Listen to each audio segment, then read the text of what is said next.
If you had a stroke, you have so many thoughts and emotions going on inside of you. And some of them don't sit well with others when you express them. Today's video will address these raw thoughts and emotions to give you some freedom with them. And we'll share how those closest to you can best support you with this without shutting you down. Hi, my name is Sonia Kuntz. I had a stroke in 2011 and I've been actively recovering from it ever since. I am living proof that it is possible to reverse the effects of stroke, and that is what we share on this channel.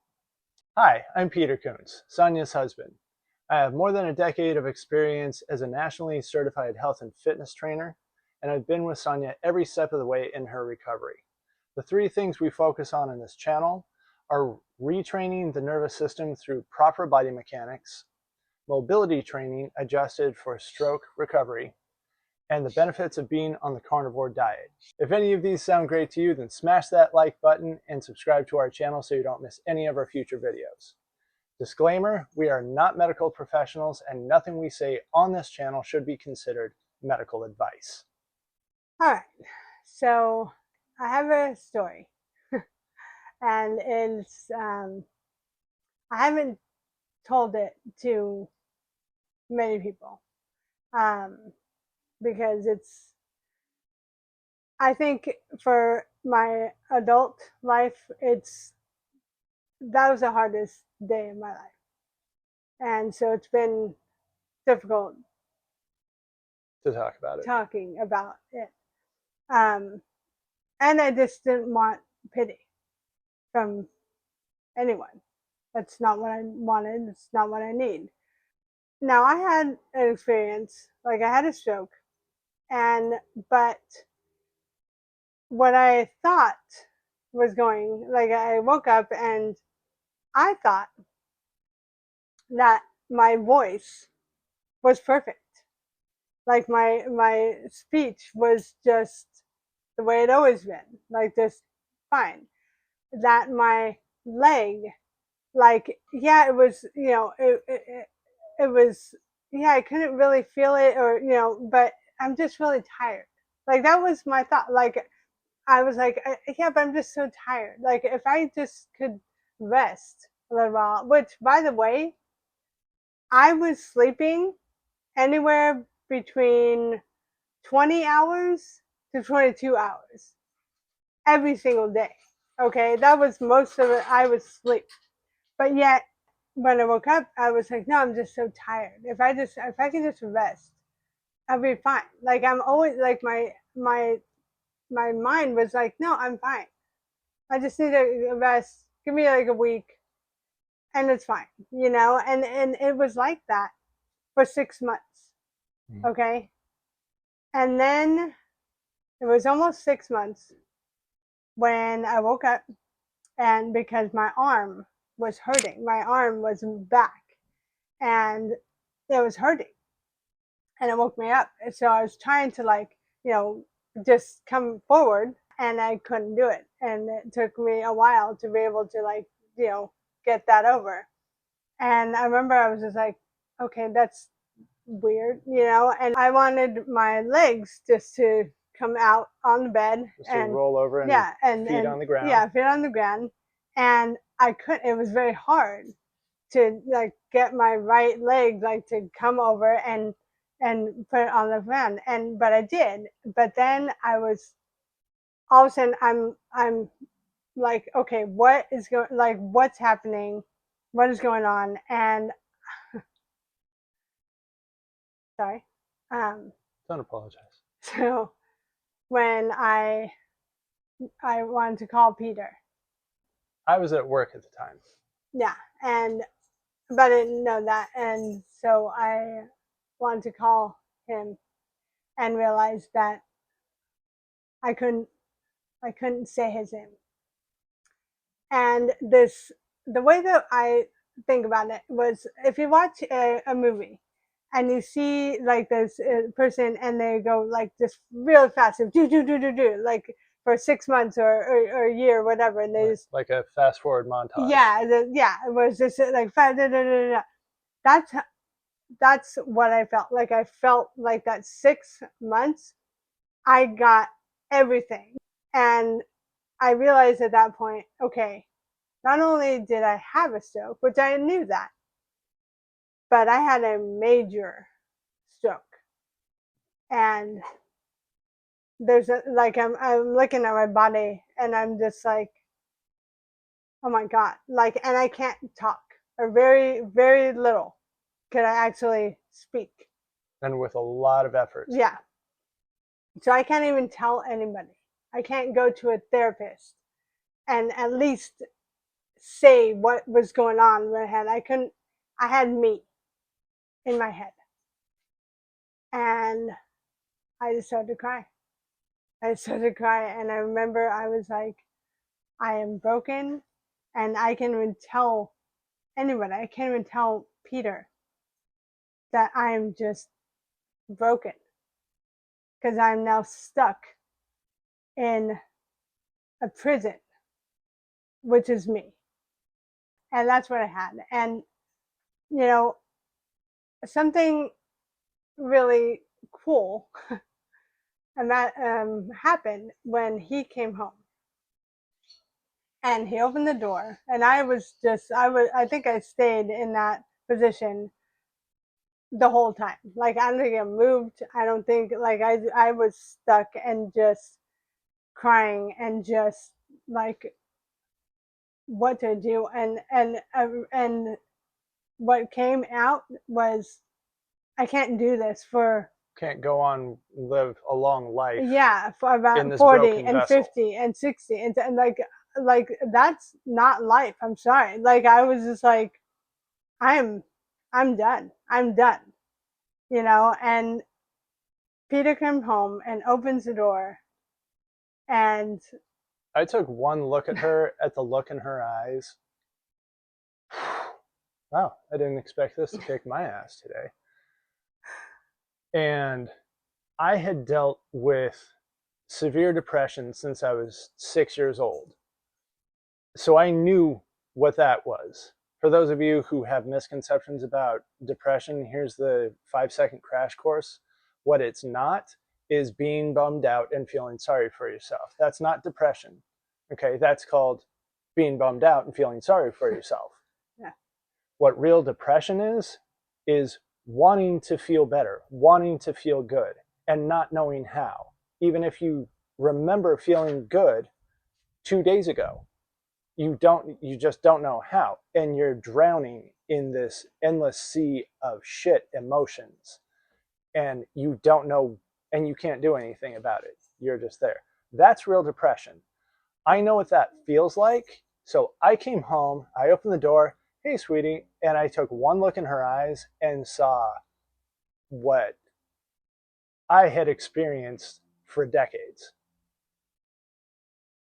No, yeah. no, not you. I have to deal with this shit. No. Yeah, and I remember, and I don't know if I actually said suicide, but I don't know, like, I said yet. something to like. I don't even remember what you said. Yeah. I remember the look in your eyes, and you didn't say suicide, but you didn't have to. Yeah. It was a look of all hope left the building.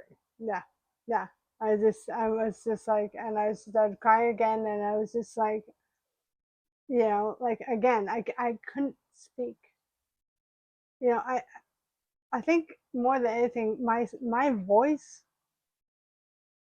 to have that gone, and then on top of that, my body was not working, but my voice, like my voice, you know, I I couldn't even tell anyone where, like, I'm here. You know what I mean? Like, I'm here when everywhere that I went, it doesn't matter that there's people and they were hugging me, and there's if I was at a party or whatever, I can't say anything. I am, like I said, I am prison in a 24 hours prison where it's just me. And that's all. And it doesn't matter If I, oh, like, no, Sonia, like you hear, no, No, I wasn't. no. I was not. I wanted to be. I, I so wanted to be. But Peter looked at me and he said, I get it. I get it. And that was the most amazing thing, because I just got like, okay, at least he understands. Like, I know he doesn't know exactly where I'm going or what's going on or anything, but he actually says, I get it. Because if you're that in that situation or any situation where it's suicidal, Mm-hmm. the like what you need when you're actually going and saying to someone else, which is a hard thing to do, but for someone to say, it's okay. It's okay that I feel that way. It's okay You're that allowed to feel however yeah, you feel. You feel that way? Shit. yeah. I mean, but Okay, you feel that way. I yeah, I get it. get that. What you don't want to do, what I didn't want to do, and I was really, I thought that would be one of the things that his mouth is, don't feel that way. It makes it worse. When you tell me feel better, or this, don't feel that way. Speaking directly to the people closest to somebody who's recovering from a stroke, let them be exactly where they are. Let them feel exactly what they feel. If somebody's recovering from a stroke in your life, if they're just in a place with where they are is they feel like everything sucks. If they feel, if they just feel hatred and contempt and rage at anything and everyone in the world, including you, including themselves, including everything, and that's how they feel, get it. Yeah, And because stop trying to fix it, because that's how they feel is not something to fix. It's something to receive, because they need to understand that somebody understands them and that how they feel is okay to feel. It's okay if they say, I want to kill myself. Don't try and fix it. They're not killing themselves. They're saying that this is how they feel. yeah, So allow them to be in that space. That is the biggest gift that you can give them. But what do most people do? Freak out because, oh, what does that mean? No, no, no. What you're doing is crapping your own fears and your own unresolved issues on this person, and they don't need it. That's the last thing they need is your shit piled on top of their shit. They've got plenty of their own to deal with. Now, that said, you need to take care of yourself too. All those fears that makes it so terrifying to go, okay, oh, you hate everything in the world including me. You think life isn't worth living. You want to kill yourself. That's hard to accept. In that moment, it's really hard to accept. But that moment is about them and how they feel. Put your shit on the shelf for a second. It'll be there when you walk away. You can take it with you. It's not going anywhere, but put it on the shelf because that moment is for them. Let it be for them. Let them be wherever they are. When yeah, that moment's over, take your stuff, go in the other room and cry or do whatever you need to do. And then you go do whatever you need to do to heal and resolve this stuff, all these fears and anxieties and all of that. Because the more you heal yourself, the more you can be there for them yeah, in a way that actually works. Because otherwise, what's going to happen is they've got their stuff and they need to resolve their stuff, but they can't because they've got all your stuff on top of it.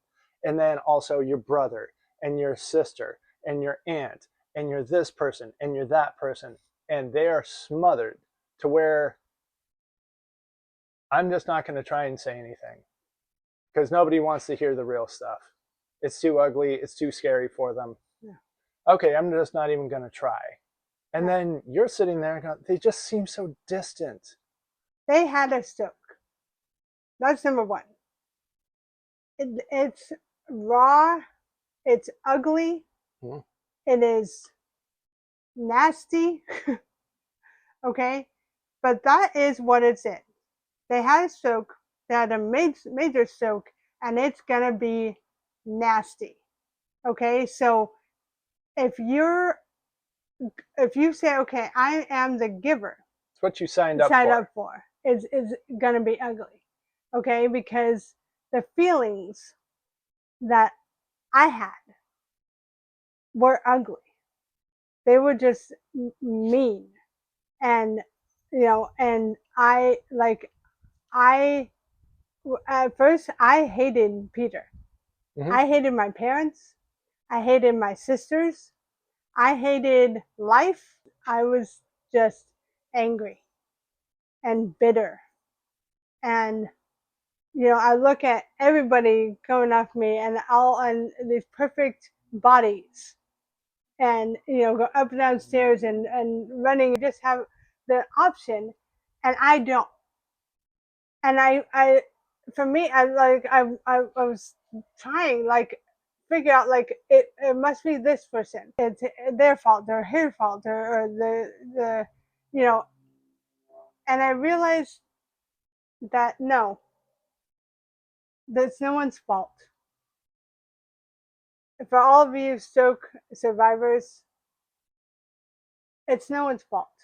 But if that's the way that you feel, then feel that and know that it's okay.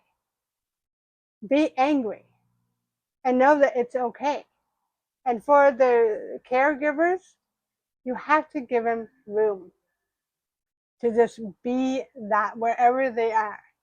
And you have to know that it's not the truth. They don't hate you. They're just processing this, Catastrophic yeah, thing this that so happened to that their existence. yesterday you were fine and today you're not. And on top of that, nobody seems to have any good answers. Yeah. How does anybody have a wonderful, fluffy, rainbow coated outlook on life when that's the situation? Yeah. No, but everything's fine. No, everything's not fine. Yeah. Everything is how it is. And allow them to just be with that however they are, Yeah. to be with those emotions, to be with those thoughts, to be with the brutal truth of what's going on. Because they're not really going to recover until they get to do that. They can't move on there because they never got to be there in the Yeah. first place. Yeah. And I will say, for those who are watching who has stroke, it does get better. I know it's it's not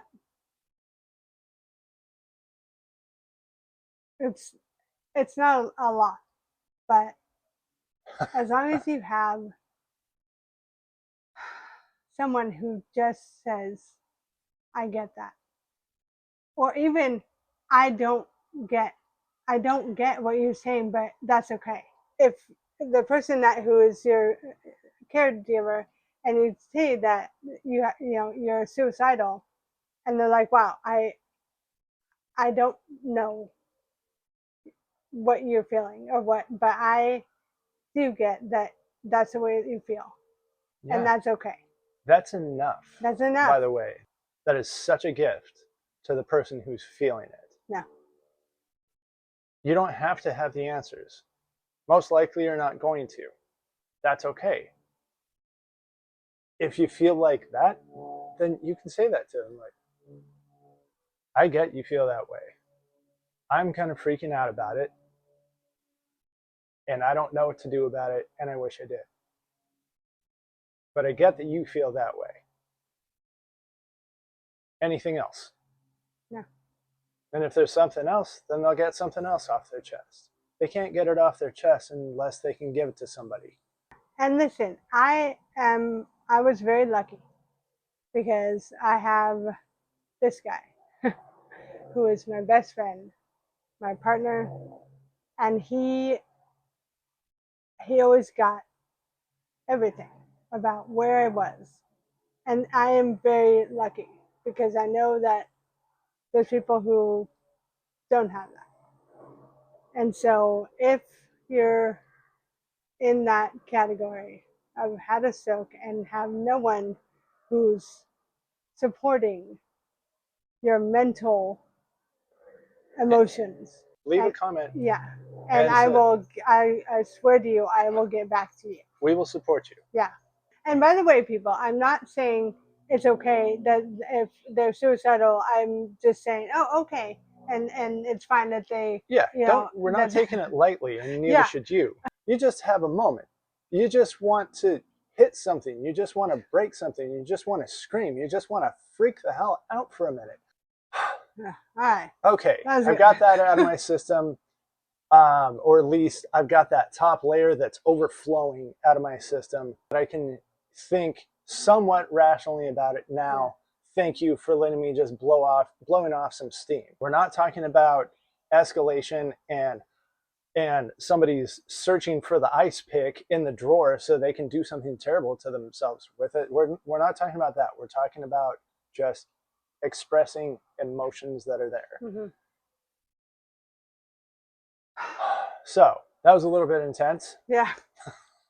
but you know, I felt like I feel like I need to say because there are other stroke survivors who probably are a lot like me. But they can't say it. Yeah, and they can't say it. And I want you to know I get it. I believe me, I get it. I'm here for you. We are here for you. We are. And I get it too. I get it to the greatest degree that someone can who hasn't had a stroke. Yeah. I get that I don't get what it's like to go through what Sonia went through. I don't get what that's like. I will never know what that's like. But I get as much as I can looking in from the outside. And that can be enough if you're paying attention. Yeah. So people who had a stroke, just be however you be. It's good enough. It really is good enough. And for all of you caregivers, just let them be where they're going to be. Wherever they said that they're in that moment, it's just where they're at. Just let them be there. Yeah, just let them be there. All right? And in the meantime, take care of yourself too. Yeah. If you're caring for a loved one who is going through this, you need to take care of yourself too. You need to get your own support, your own therapy, your own recovery. Okay. So, group hug. Yeah. We love you. We love you. And keep going. Keep breathing. Keep breathing. Yeah. Keep breathing. Okay? I love you guys. We'll see you next time. Bye.